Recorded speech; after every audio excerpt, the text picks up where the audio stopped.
Welcome to Imperfect Mommying. Our children are constantly looking to us for examples. The term role model doesn't quite cut it here. We are shaping their worldview with every move we make. You see, it's not in the lectures we give or moments where we are actively attempting to teach them. It's in the micro movements we make, the unconscious ways in which we navigate life. We are constantly teaching our children how to show up for themselves, their friends, their future partners, and even their future children. So what can we do to ensure we are raising thoughtful, compassionate, self-aware human beings? We have to become them ourselves. No one is perfect, but we can still all be better, and it starts with self-healing. Let's get to it.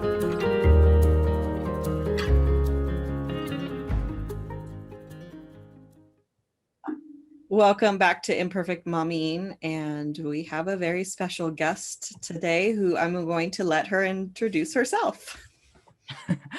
Hello, my name is Ngozi Okafor. I am a mindset coach for moms, for mom entrepreneurs who lack self-worth and confidence, and I help them build their confidence, build their self-worth so they can create their lives they love, dominate in their business and in their lives.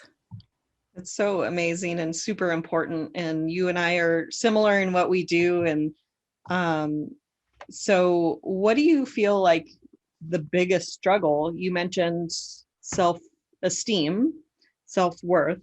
Is that something that you think that all moms struggle with, that most moms struggle with? Is it? I know I've struggled with it. Yeah.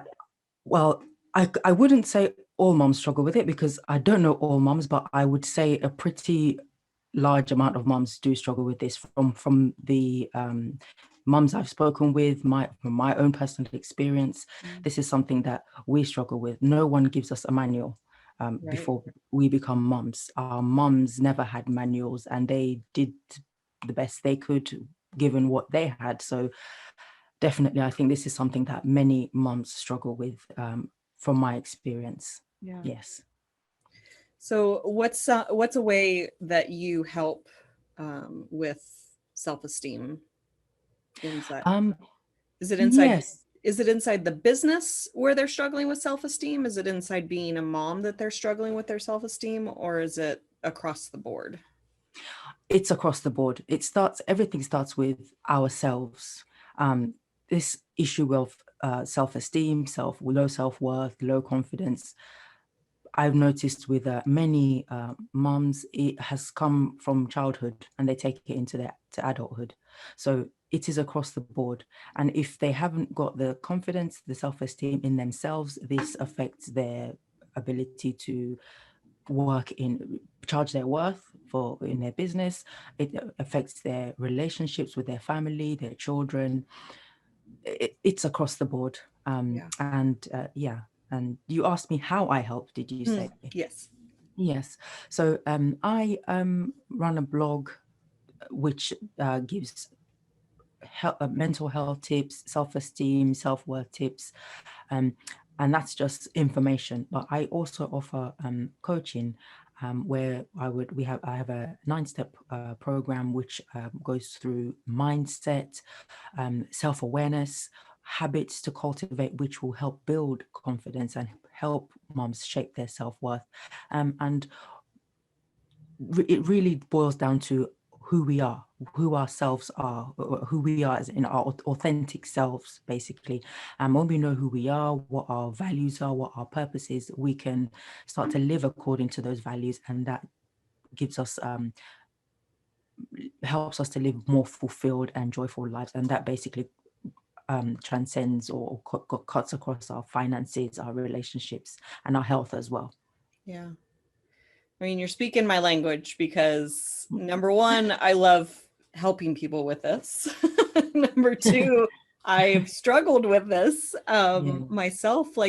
And I don't know that it ever really goes away 100%. Like we still, no matter what, there's little areas that are going to keep creeping up. Like for me specifically, this podcast launches July 1st. We are pre-recording most of the episodes. And I just posted today. I've known about this podcast for at least 6 weeks. And I just posted today that the podcast is launching. I've had the banner for a long time. I've had all of this information. And then yesterday, my friend practically screamed at me to post that I was featured in a magazine, that one of my blogs was featured in a magazine. And there's that little voice that says, nobody cares. Nobody, here you go bragging again about all the stuff that you're doing. And that's not the reaction that I got to it at all. Like every comment has been so exciting and congratulations and way to go. And like some people even saying you deserve this. And it's like, whoa, that was disruptive. Do I deserve it? Like, yeah. Yes. This mirrors exactly what I have gone through, still going through. This is a journey. It doesn't ever go away. I think we build our confidence by taking the action, knowing what we want, taking the action that we want, and consistently working at it, because it never goes away. I don't think it ever goes away. We just grow and evolve. I mean, we're still living, aren't we? So it's daily challenges, but this is life. Yeah. How do you think that self-esteem affects parenting specifically? Because I think most of my listeners, I would imagine that some of them are business owners, but I like to talk to non-business owners just as much as I like to talk to the entrepreneurs that are listening. But how do you think that low self-esteem affects you as a parent? It affects us in many ways. We, if we have low self-esteem, we second guess ourselves. We're not sure if we're doing the right thing, parenting properly. And then apart from our children picking up on these negative vibes, what are we teaching our children? It definitely impacts our parenting. If we don't have self-confidence, we most probably will not be able to impact or positively impact our children in terms of teaching them their own self-worth, their own confidence, their own self-esteem. So, and then the cycle just continues. It definitely impacts our parenting. Low self-esteem can lead to depression. And if we're depressed, if we're not looking after ourselves, if we're not building ourselves up, how are we effectively parenting our children? It definitely, entrepreneurs, workers, whoever. Right. If you're a mom without your self-esteem or not knowing your self-worth, you've got low confidence, you don't believe in yourself, it definitely impacts not only us, but our children and even our other relationships. Right. Yeah, that's basically the premise of the podcast, is that, that our kids aren't watching, or they're not listening to our lectures. They're not listening to us say, think highly of yourself. And which, if your self-esteem is super low, you might even tear your children down, because we're not born hating ourselves. That's a very unnatural thing. And low self-esteem is a version of self-hatred. And we're not born that way. And so a lot of times, like, we won't even realize that we're doing it. So a girlfriend of mine just told me yesterday, I reference her on the podcast quite a bit because I know she's listening. But, she grew up with people telling her she's not pretty, you're too fat, you wear too much black, blah, blah, blah, like all these things about her.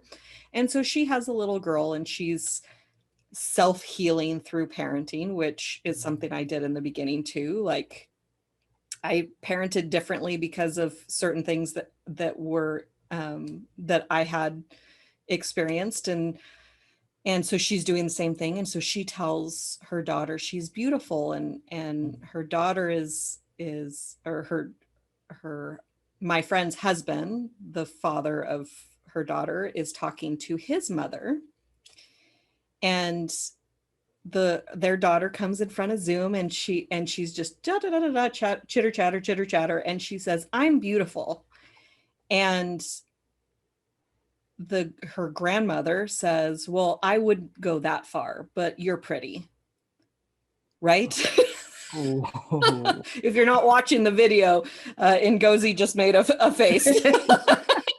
It's just, could you imagine hearing that as a 3-year-old? Like, I pray she didn't hear it and that it didn't register. But that speaks to me, knowing what I know about the way our brains work, is that that grandmother doesn't feel very good about herself. Mm-hmm. Or she has beliefs around beauty, and you don't want to give a kid too big of a head. And one of my best friends is raising 2 girls, and she says, "I would rather peel them from the ceiling than scrape them off the floor." Absolutely. Like, the world is going to beat them down. You don't need to contribute to it. Exactly. Yeah. And the home, the relatives, the family should be a safe space for the children. And this just sounds so, I mean, I've admitted it in other places, but definitely I did not parent my children very well.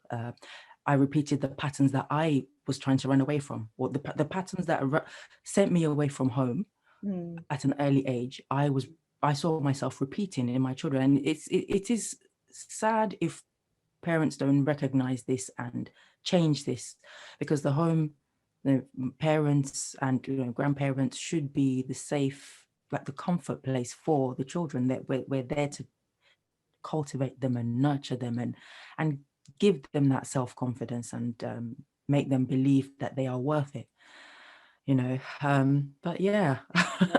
I know it hurts your heart to hear stories like that, and this is happening every day in a lot of households, and what you described, repeating the cycles from your childhood.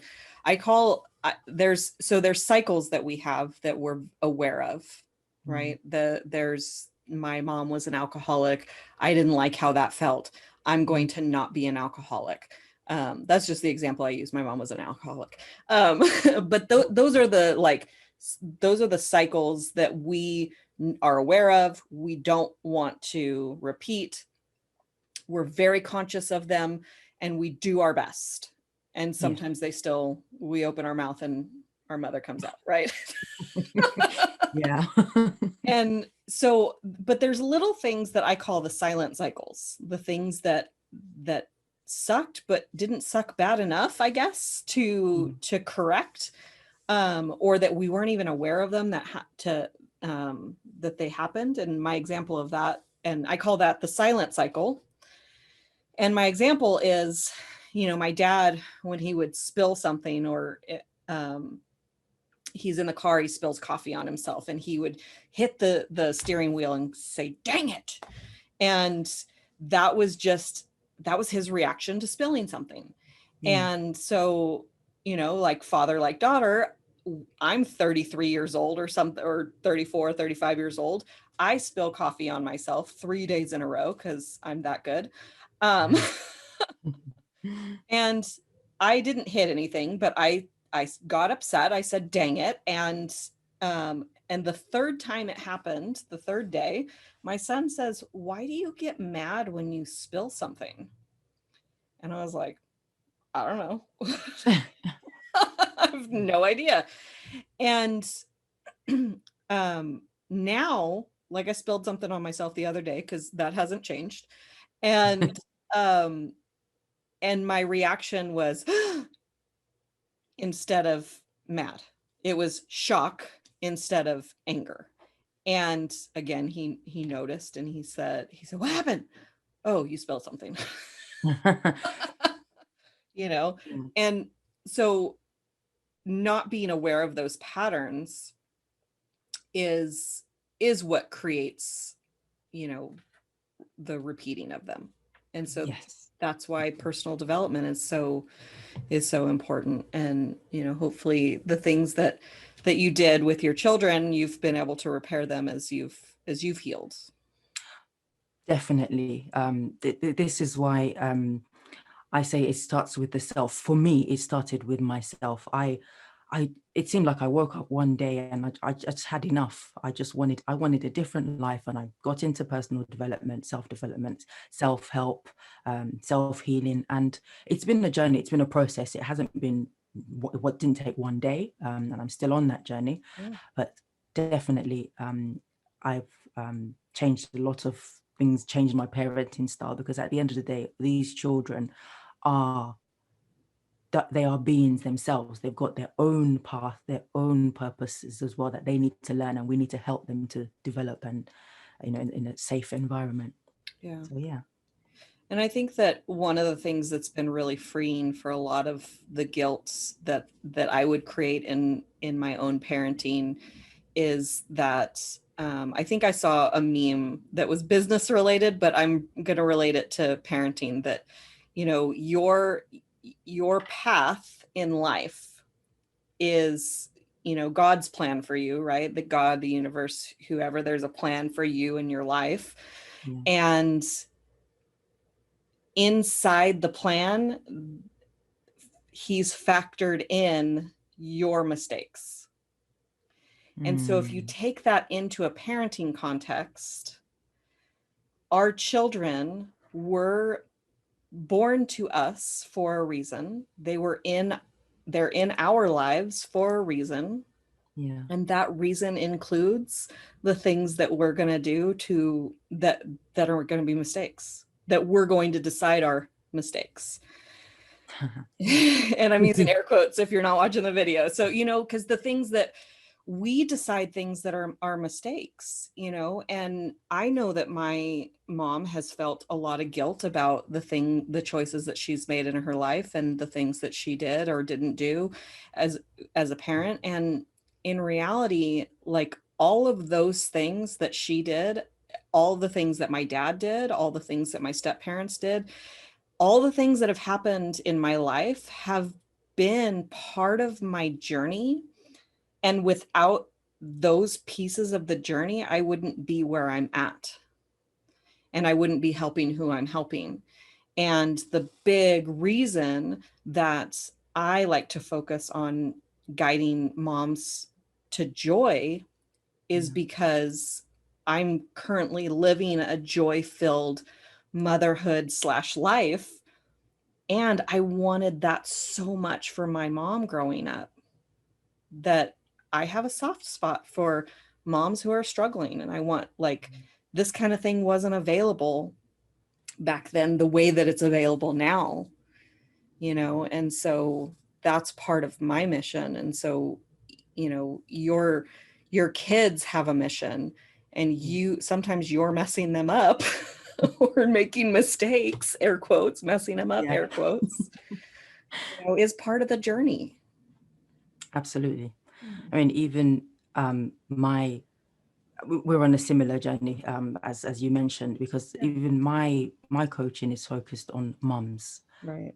Because I watched my mom. I saw how she struggled, and you know, despite being married, she appeared to me to be a single mom. So her struggles influenced me, built some resentment in me against my dad. But if he hadn't done that, I wouldn't have developed this. So all these things that happen to us are actually happening for us. They're there for us to learn lessons, to learn lessons, overcome things, and help other people that would be going through similar issues. Because even though there are billions of us in the world, there are things that are similar across the board. So yeah, our past has happened to us to shape us and to help us to fulfill our purpose as well. I remember the first time I heard that phrase, what if things in your life didn't happen to you, but they happened for you? And inside my struggle, hearing that for the first time, you just want to flip off the person that said that. Yeah, I didn't get it. It's not something that you want to hear in the middle of your struggle. But when you get out of the struggle, and you're in the struggle for a reason, and that struggle is happening for you. And when you look for what's happening, the thing happening for you, you're going to heal from it a lot faster when you're looking for those lessons inside the pain. My divorce, I was so resentful for so long that we got divorced, because that was not my plan. That was not part of my plan.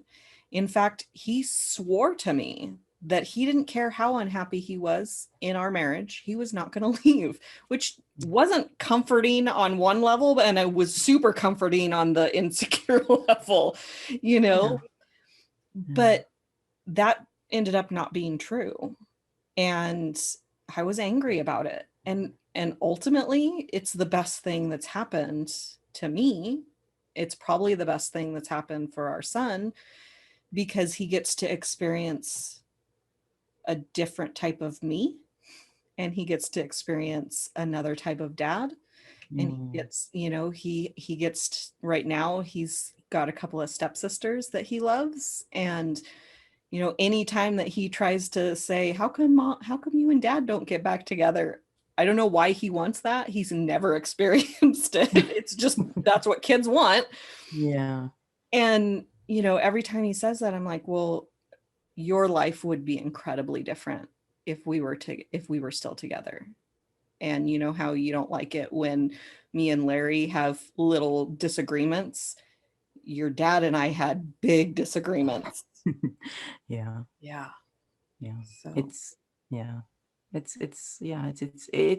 very when we go through the pain, we don't see the benefit of it. But imagine staying in that. Would you rather have that, or would you rather grow from it and have the joy, as you mentioned, the joy and the fulfilled life? Yeah. So and I definitely wouldn't appreciate the life that I have now if I hadn't gone through the life that I was living back then, and the pain that I was in back then. And and I realized the other day that one of the reasons I was angry at his dad was because he was not me, and he did things different than me. And what I was doing was what I felt was best, and his dad was doing different things, and I didn't appreciate that he wasn't me. Yeah. And it like, I laugh now because like, it's so ridiculous. Kids need two different styles. Like they don't need two of the same person. They need to experience different things. Yeah, I almost feel like I'm talking to myself, because I had this need to control. Like, this is, I mean, from religion or places to go, even activities, or nights out, and I felt the need to control what, or even micromanage what my children were doing, even what my husband was doing. But now looking back, I know it was because I didn't love myself. I didn't value myself, and I was judging myself.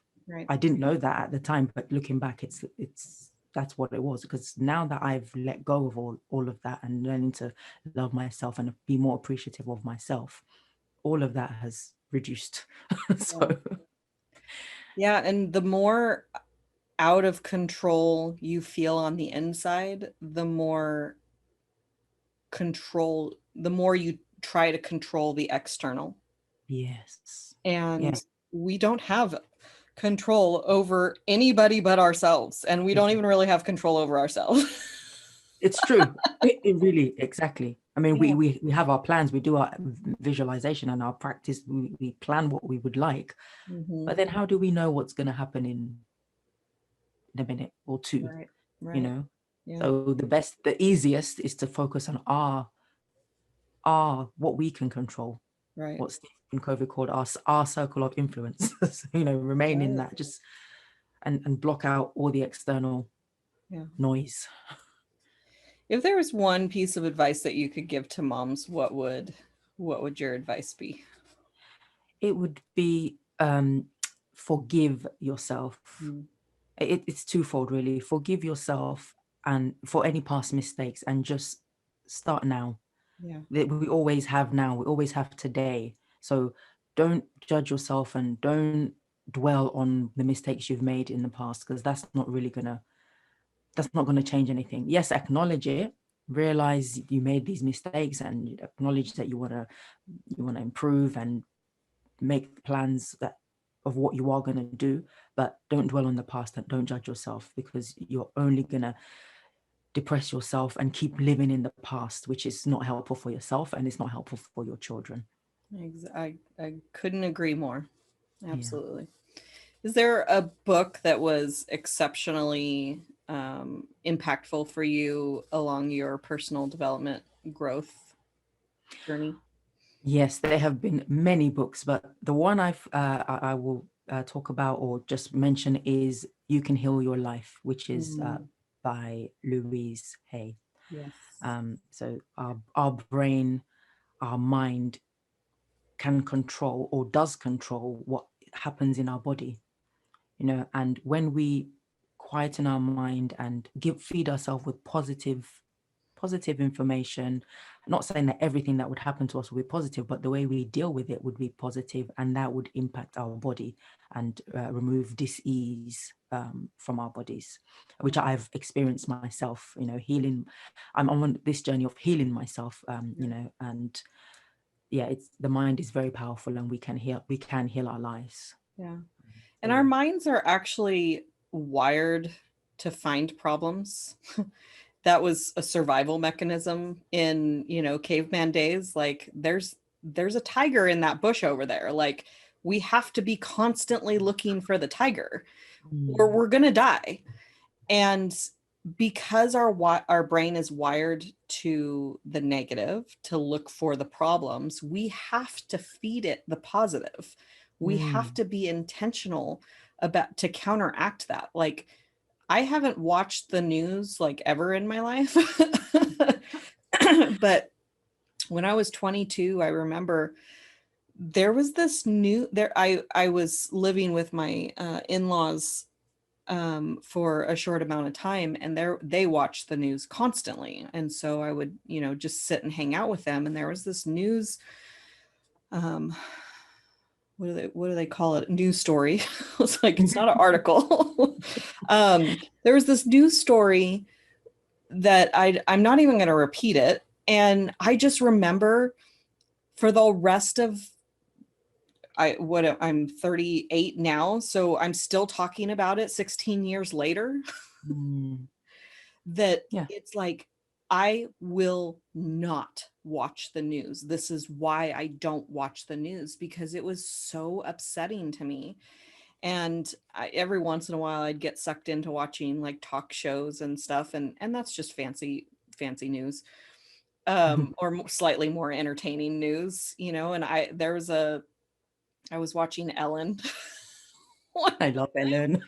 I do love Ellen. I love her energy, but there was um it might have been Ellen, it might have been the talk. I don't remember, but there was another story where, an autistic child was being bullied on the bus by the bus driver, I think. And I burst into tears. Like I was trying to put makeup on and everything, and I burst into tears. And it's stuff like that Mm. that just like, do we need to know about this? Is this information that we need to know about?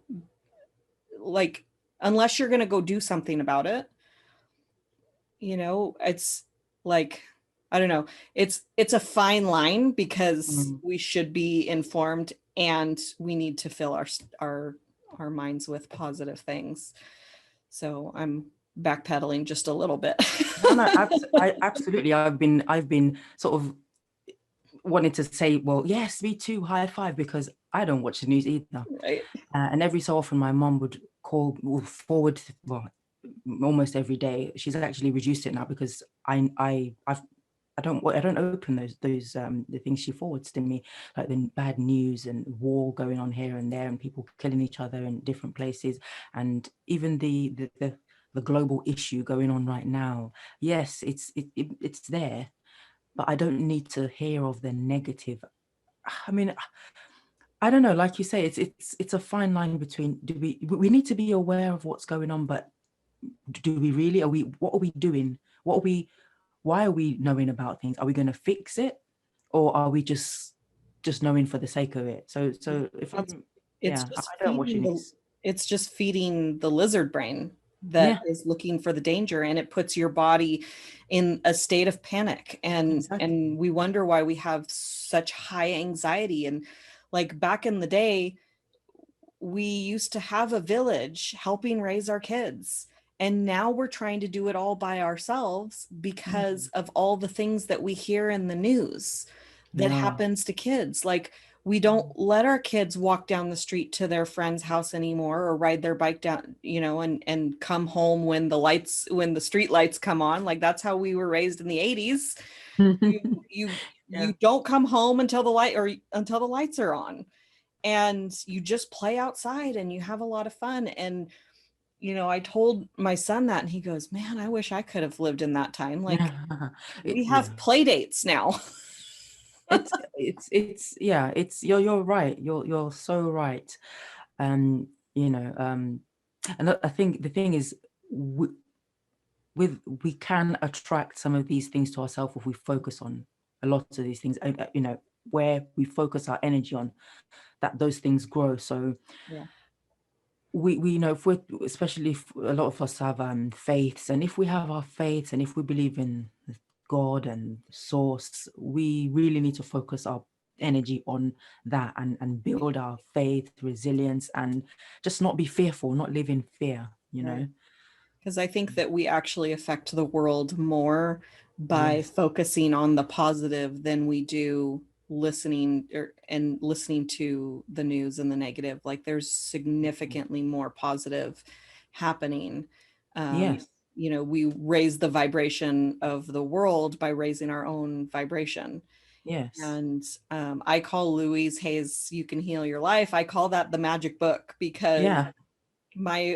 in my coaching calls, I would talk about, this, that, or the other pain, and she would read the book, and she would read the passage, and she'd give me the affirmation, and the thing would go away. And I'm like, okay, what's the magic book say about this?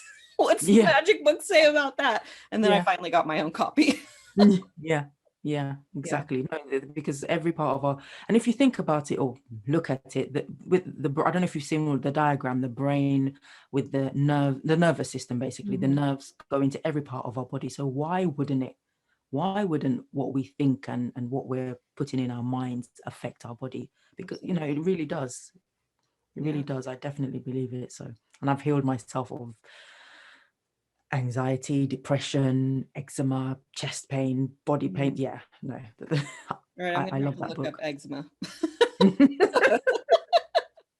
My son has these, right around his elbows, and Yeah. I started washing his, well, all of my cleaning products come from this one all natural company, and um I think I'm allowed to say it. So, like, it's called Melaleuca, and he's been using Melaleuca soap and body wash, and everything comes from them because it's all natural products. And then when I stopped Yeah. using them for a little while, I packed all my stuff away when I got divorced, and I was living with my parents, and I was using their stuff, and he just had this rash all over his body, and I switched Oh, back yeah. to Melaleuca, and the rash all over his body went away. Well, now I think he leans on other fabric, like on the couch, and he leans on it because it's Mm. only on the elbows now. So, but I'm gonna look that up. I didn't even know that was in there. Anyway. Well, thank you so much, Ngozi, for coming and pouring into our listeners. And I really appreciate all that you're doing in the world. You're welcome. And it's thank you for having me. I've really enjoyed my time with you today. Absolutely. Yeah. So we will be back with another episode next week. And I like to remind everyone to like, subscribe, and review, and all those fun things that help the podcast grow in popularity. And we will see you next time. And until then, keep healing. Thank you for tuning in to Imperfect Mommying. It's time for us to step up and realize that our power is not in trying to shape our children. Our power lies in shaping ourselves into the people we want our children to model themselves after. Don't just do it for your kids. Do it for yourself. When you become a more self-aware, compassionate, and confident person, you and everyone around you benefit. For more information about me and my work, visit AliciaLyons.com. That's ALYSIALYONS.com. See you next time.